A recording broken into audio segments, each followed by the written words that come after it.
Bismillahirrahmanirrahim. Assalamualaikum warahmatullahi wabarakatuh. Nama saya Aril Saputra, NIM 24050103 mata kuliah pengantar ekonomi makro, dosen pengampu Dewi Inayatul Sakinah, SEME. Baik, saya akan menjelaskan ada 11 materi. Untuk lebih singkatnya, materi pertama yaitu konsep ekonomi makro Islam. Ekonomi makro Islam adalah cabang ilmu ekonomi yang membahas kebijakan dan mekanisme ekonomi dalam skala luar atau nasional dan global. Berdasarkan prinsip-prinsip syariah, ekonomi ini berfokus pada bagian Islam, mengatur pertumbuhan ekonomi, menstabilkan keuangan, distribusi pendapatan, dan kesejahteraan masyarakat secara keseluruhan. Untuk prinsip-prinsip ekonomi makro Islam itu ada 8. Yang pertama tauhid atau keimanan kepada Allah Subhanahu wa taala. Yang kedua keadilan dan keseimbangan yaitu al-adl wal ihsan. Yang ketiga larangan riba, gharar dan masyir. Yang keempat kesejahteraan sosial. Kelima kepemilikan dalam Islam. Yang keenam peran negara dalam ekonomi. Yang ketujuh kerja keras dan produktivitas.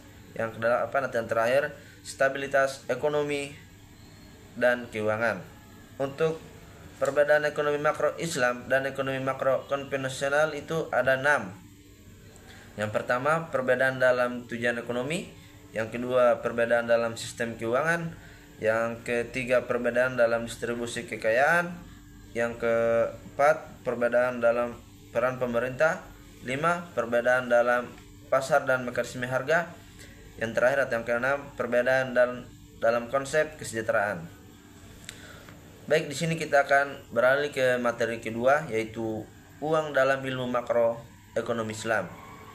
Yang pertama kita akan membahas tentang sejarah uang pada masa keislaman. Yang pertama ada pada masa Khalifah. Pada masa Umar, uang logam sangat terasa dengan penetapan standar koin dinar dan dirham. Yang kedua pada masa Umayyah. Khalifah pertama yang memerintah pada masa Umayyah, Muawiyah I, dari 661 sampai 680 Masehi, mengambil langkah penting dengan memperkenalkan uang kertas sebagai simbol otoritas dan kesatuan pada ekonomi Islam. Yang ketiga pada masa Abbaiyah, yaitu pada bulan Rajab 191 Hijriah, dinar Maismir mengalami depresiasi sebesar setengah butir yang terus berlanjut sepanjang periode tersebut, namun tetap sama seperti sebelumnya. Yang untuk definisi uang adalah alat tukar yang diterima secara umum untuk membeli barang dan jasa serta untuk melunasi hutang. Fungsi utama uang adalah sebagai alat tukar, satuan hitung, dan penyimpanan nilai uang memiliki peran penting dalam perekonomian modern, memungkinkan pertukaran yang lebih efisien daripada barter. Untuk fungsi uang yaitu ada beberapa, yaitu medium of exchange, yaitu uang sebagai alat pertukaran, unit of account atau uang sebagai satuan hitung atau pengukur nilai. Yang ketiga store of value, uang sebagai alat penyimpanan kekayaan. Yang keempat means of payment, yaitu uang sebagai alat pembayaran. Baik, di sini saya akan melangkah ke materi ketiga yaitu inflasi dalam perspektif Islam. Konsep inflasi dalam perspektif ekonomi Islam ada 2, yaitu inflasi alamiah atau natural inflation. Inflasi alamiah terjadi karena faktor-faktor alami yang tidak dapat dihindari oleh manusia seperti bencana seperti bencana alam yang menyebabkan gagal panen dan kelangkaan barang. Dalam konteks ini, kenaikan harga terjadi karena menurunnya penawaran barang akibat faktor-faktor di luar kontrol manusia. Yang kedua, inflasi karena kesalahan manusia, yaitu human error inflation. Inflasi ini terjadi karena kesalahan atau kebijakan manusia seperti korupsi, administrasi yang buruk, pajak yang berlebihan, dan percetakan uang berlebih atau excess money supply. Islam sangat menekankan pentingnya menghindari praktik-praktik yang dapat menyebabkan inflasi ini. Dalam perspektif Islam, penyebab inflasi diklarifikasikan sebagai berikut. Yang pertama ada riba atau bunga, yang kedua penimbunan atau ihtikar, yang ketiga pencetakan uang berlebih, dan empat manipulasi pasar. Untuk solusi penanganan inflasi menurut ekonomi Islam yaitu ada 7, yaitu implementasi sistem keuangan berbasis syariah, optimalisasi zakat, infak, dan sedekah. Yang ketiga, penggunaan mata uang yang stabil. 4, penerapan hisbah atau pengawasan pasar. Yang kelima, mendorong sektor real. Yang keenam, pemerataan distribusi pendapatan. Yang ketujuh, penyederhanaan gaya hidup. Baik, kita akan pindah ke materi keempat, yaitu teori nilai tukar Islam. Yaitu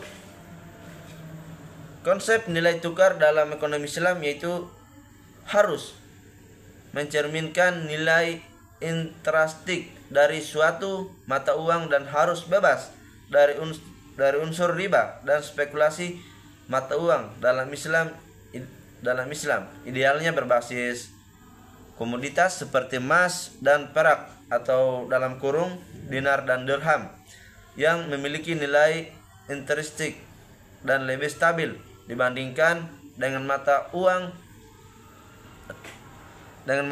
fiat yang digunakan dalam sistem keuangan modern. Untuk prinsip-prinsip nilai tukar Islam itu ada 4 juga. Yang pertama, larangan riba atau bunga. Yang kedua, larangan gharar atau ketidakpastian berlebihan. Yang ketiga, berdasarkan nilai real atau intrinsic value. Yang keempat, stabilitas moneter. Untuk perbandingan dari nilai tukar Islami dan konvensional itu, aspek teori nilai tukar konvensional berdasarkan permintaan dan penawaran pasar. Teori nilai tukar Islam berbasis nilai berdasarkan nilai intrinsik atau emas perak, yaitu stabilitas, fluktuatif, dan rentan terhadap spekulasi lebih stabil. Dengan sistem berbasis komoditas, spekulasi diperbolehkan dalam kurung terutama dalam forex trading dilarang karena mengandung gharar dan maisir.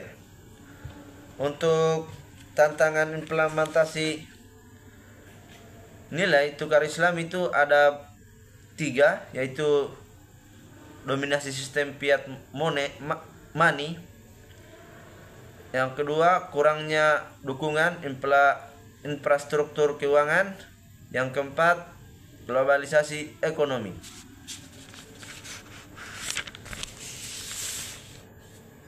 Baik, di sini kita akan pindah ke materi kelima, yaitu kebijakan moneter Islami. Untuk definisi konsep dan macam kebijakan moneter Islam, yaitu ada beberapa kebijakan moneter dianggap lebih baik karena sebagai alat stabilitas kegiatan ekonomi oleh negara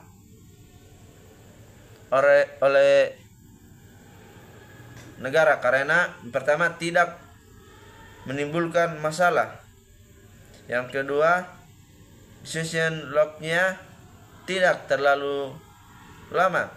Yang ketiga, tidak menimbulkan beban kepada generasi yang akan datang dalam bentuk keperluan untuk membayar bunga dan menyicil utang pemerintah. Untuk perbedaan kebijakan moneter konvensional dan Islam, yaitu yang pertama prinsip dasar. Prinsip dasar sini ada dua, yaitu yang pertama kebijakan moneter Islam, yaitu berdasarkan prinsip Islam terutama larangan riba atau bunga. Yang kedua kebijakan moneter konvensional, itu berdasarkan prinsip ekonomi makro konvensional, fokus pada manajemen penawaran dan permintaan uang. Yang kedua infrastruktur kebijakan. Yang infrastruktur kebijakan sini ada dua juga, yaitu kebijakan moneter Islam, yaitu menggunakan instrumen seperti overall and selecting credit killing atau dengan lain-lain, serta menggunakan sistem bagi hasil mudharabah dan guaid atau pinjaman tanpa bunga. Yang kedua kebijakan moneter konvensional, menggunakan suku bunga sebagai instrumen utama. Baik, di sini kita akan pindah ke materi ke-6, yaitu money supply and money demand. Pengertian money supply and money demand, yaitu yang pertama, money supply adalah jumlah total uang beredar di masyarakat, termasuk uang tunai dan simpanan yang dapat ditarik kapan saja, serta simpanan berjangka dan cash money. Untuk pengaruh money supply terhadap inflasi dan ekonomi itu ada 3, yaitu yang pertama studi menunjukkan adanya korelasi positif antara pertumbuhan money supply dan pertumbuhan ekonomi. Yang kedua, peningkatan money supply yang berlebihan dibanding pertumbuhan ekonomi real dapat menyebabkan inflasi tinggi karena berlebihan yang mengejar barang dan jasa terbatas. Yang ketiga, dalam konteks Indonesia, analisis selama 32 tahun menunjukkan bahwa peningkatan money supply tidak dapat menyebabkan inflasi. Untuk money demand adalah keinginan atau hasrat masyarakat untuk memegang uang tunai atau dana dalam suatu waktu tertentu, bukan dalam bentuk kekayaan lain seperti obligasi atau aset tetap. Permintaan ini muncul karena uang digunakan untuk berbagai tujuan utama yang disebut motif permintaan uang menurut Keynes, yaitu yang pertama motif transaksi, yang kedua motif berjaga-jaga, yang ketiga motif spekulasi. Untuk faktor-faktor yang mempengaruhi money supply dan money demand, untuk faktor yang mempengaruhi money supply itu ada 3. Yang pertama tingkat suku bunga, yang kedua nilai tukar, yang ketiga cadangan devisa pengeluaran pemerintah dan GDP. Untuk faktor yang mempengaruhi money demand yaitu ada 3 juga. Yang pertama, tingkat suku bunga berpengaruh signifikan terhadap permintaan uang. Untuk kedua, pertumbuhan ekonomi PDB. Yang ketiga, inflasi menunjukkan pengaruh yang bervariasi. Baik, di sini kita akan pindah ke materi ke-7, yaitu kebijakan fiskal Islami. Untuk pengertian kebijakan fiskal, yaitu secara etimologi Kebijakan fiskal berasal dari dua kata, yaitu kebijakan dan fiskal. Kebijakan yaitu polisi yang diberi arti yang bermacam-macam. Harold D. Laswell and Abraham Kaplan memberi arti kebijakan sebagai suatu program pencapaian tujuan, nilai-nilai, dan praktik-praktik yang terarah. Seorang ahli, James F. Anderson, merumuskan kebijakan adalah sebagai perilaku dari sejumlah aktor atau dalam kurung pejabat, kelompok instansi pemerintah, atau serangkaian aktor dalam suatu bidang kegiatan tertentu. Untuk fiskal yaitu hubungan dengan soal-soal finansial. Pada waktu ini istilah fiskal digunakan dalam arti khusus, yaitu berlawanan dengan istilah moneter. Untuk sejarah kebijakan fiskal Islam, dalam kebijakan fiskal masa Rasulullah, kebijakan fiskal di masa Rasulullah memegang kekuasaan pemerintah pertama di kota Madinah. Ketika itu, negara tidak mempunyai kekayaan apapun karena sumber pemerintah hampir tidak ada. Segala kegiatan dilakukan oleh Rasulullah SAW dalam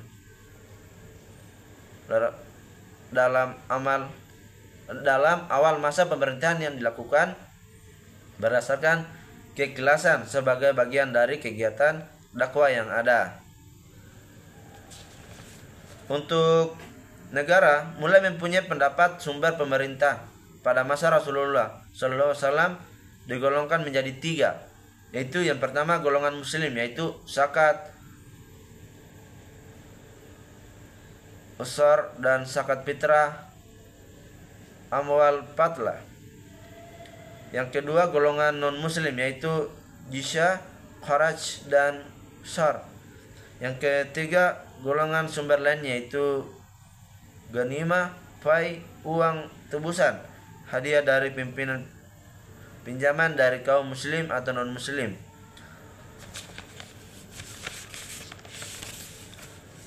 Ya, di sini kita akan lanjut materi ke-8, yaitu kharaj based on productivity. Konsep dasar kharaj, sejarah dan perkembangan kharaj. Kharaj mulai dikenal setelah penaklukan wilayah-wilayah baru oleh umat Islam pada abad ke-7 Masehi. Setelah penaklukan, tanah yang diambil dari non-muslim, baik melalui perang atau perjanjian damai, dikenakan pajak kharaj. Pajak ini dikenalkan sebagai bentuk kompensasi atas penggunaan tanah dan hasil sebagai hasil pertanian yang dihasilkan. Seiring dengan perkembangan kekhalifahan Islam, kharaj juga mengalami variasi dalam penerapannya. Di beberapa wilayah, kharaj digunakan dengan tarif tetap, sementara di wilayah lain pajak ini dapat bervariasi tergantung pada jenis tanaman dan hasil yang diperoleh. Untuk jenis kharaj, yang pertama itu kharaj tanah, yang kedua kharaj hasil, yang ketiga kharaj tetap, yang keempat kharaj variabel, yang kelima kharaj sewa.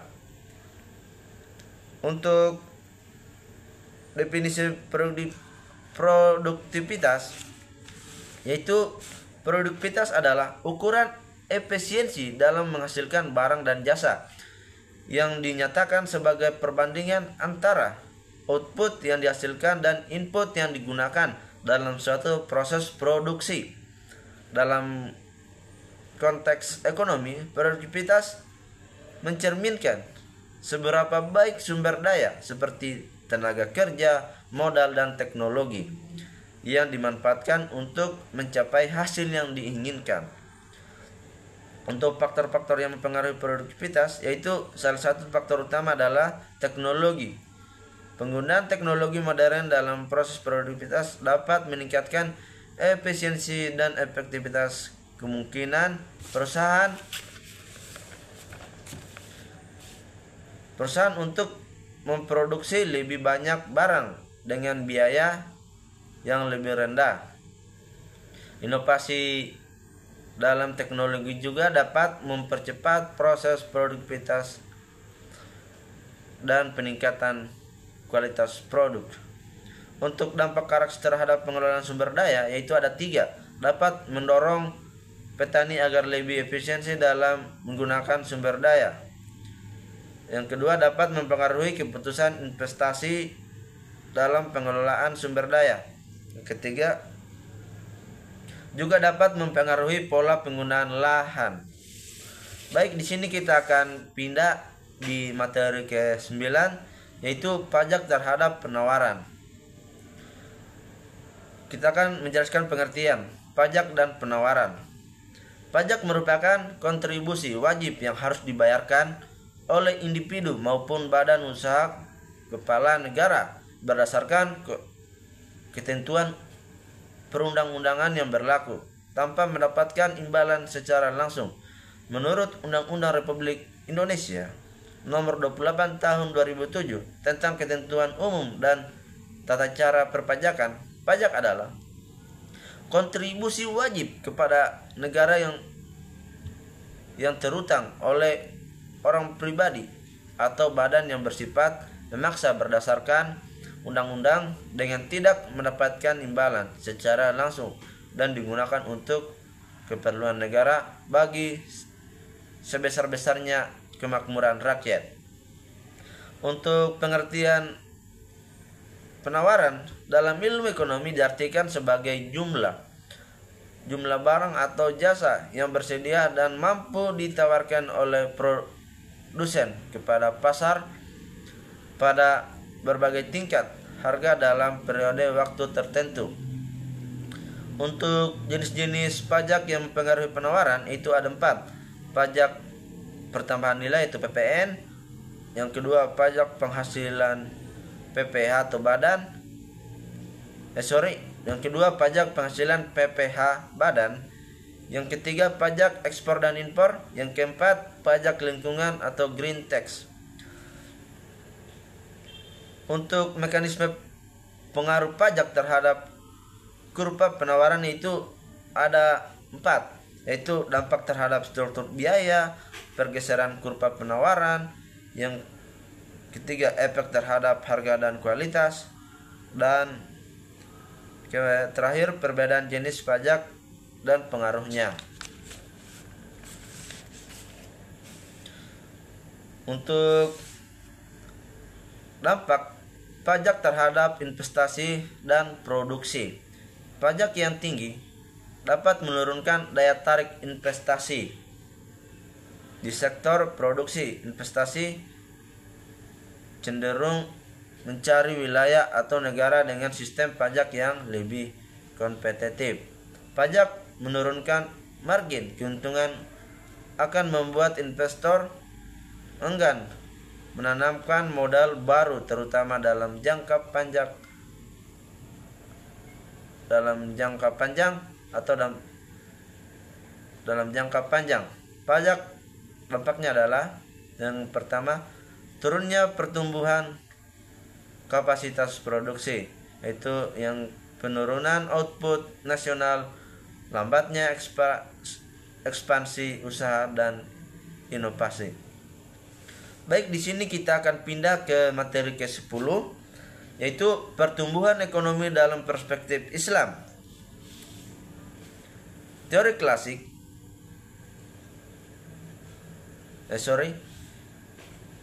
pertumbuhan ekonomi itu ada 3. Yang pertama, teori klasik, yaitu pembahasan pertumbuhan ekonomi termaksud ruang lingkup pertumbuhan makroekonomi. Persoalan pertumbuhan adalah termaksud diantara salah satu masalah serius yang dihadapi dan harus dipecahkan oleh penentu kebijakan dalam memikirkan ekonomi jangka panjang. Yang kedua, teori Malthus. Teori ini pertama kali dikemukakan oleh Malthus 1796 sebagai pencetus pertama dalam teorinya. Ia mengatakan bahwa pertumbuhan jumlah penduduk lebih cepat dari alat-alat subsistensi atau bahan-bahan kehidupan. Untuk ketiga, teori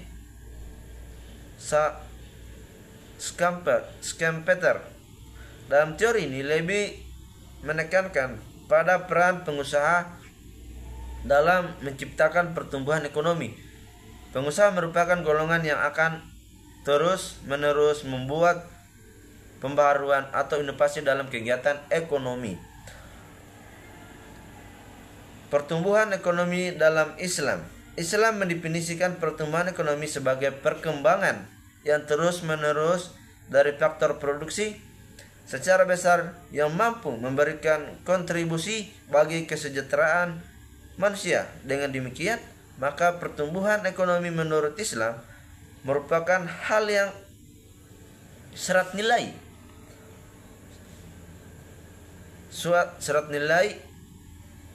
suatu peningkatan yang dialami oleh faktor produksi, tidak dianggap sebagai pertumbuhan ekonomi jika produksi tersebut misalnya memasukkan barang-barang produksi tersebut terbukti memberikan efek buruk dan membahayakan manusia. Atau lebih dari itu, perusahaan ekonomi merupakan aktivitas menyeluruh dalam bidang produksi, yaitu berkaitan erat dengan keadilan distribusi. Untuk model pertumbuhan ekonomi yang Islami itu yang ada 4. Yang pertama tauhid, yang kedua rububiyah, yang ketiga khalifah, yang keempat tazkiyah. Untuk pertumbuhan dan aspek pembangunan ekonomi itu juga ada 5. Yang pertama pertumbuhan ekonomi, yang kedua distribusi pendapatan, yang ketiga perubahan struktur ekonomi, 4 peningkatan kualitas sumber daya manusia, yang kelima pengurangan kemiskinan dan pengangguran. Baik, kita akan pindah di materi terakhir, yaitu konsep pembangunan ekonomi. Pengertian pembangunan ekonomi yaitu merupakan suatu proses yang menyebabkan pendapatan per kapita penduduk suatu masyarakat meningkat dalam jangka panjang, disertai dengan perubahan ciri-ciri penting suatu masyarakat, yaitu perubahan dalam keadaan sistem politik, struktur sosial, nilai-nilai masyarakat, dan struktur ekonominya. Untuk materi yaitu untuk bagian B-nya itu kebijakan dan pembangunan ekonomi, yaitu ada kebijakan ekonomi terjadi menjadi 3, yaitu kebijakan mikro, kebijakan meso, kebijakan makro. Untuk strategi umum yang digunakan yaitu peningkatan investasi, pengembangan sumber daya manusia, pembangunan infrastruktur, peningkatan produktivitas sektor ekonomi, penguatan institusi dan tata kelola pemerintah. Yang terakhir, pembangunan berkelanjutan dan kontemplatif.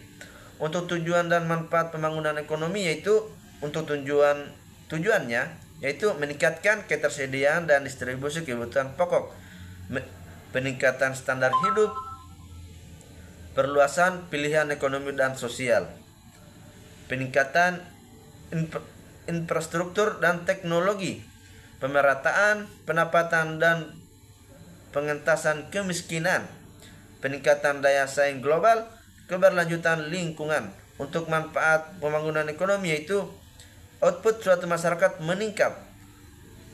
Yang kedua, tingkat kebahagiaan penduduk meningkat juga. Untuk ketiga, memberikan kesempatan kepada manusia untuk memanfaatkan alam sekitarnya. Yang terakhir yaitu memberikan kebebasan pada manusia untuk memilih kebahagiaannya. Baik, itulah tadi pemaparan materi dari saya 1 sampai 11 materi. Jika ada salah kata mohon dimaafkan. Wabillahi taufiq wal hidayah. Wassalamualaikum warahmatullahi wabarakatuh.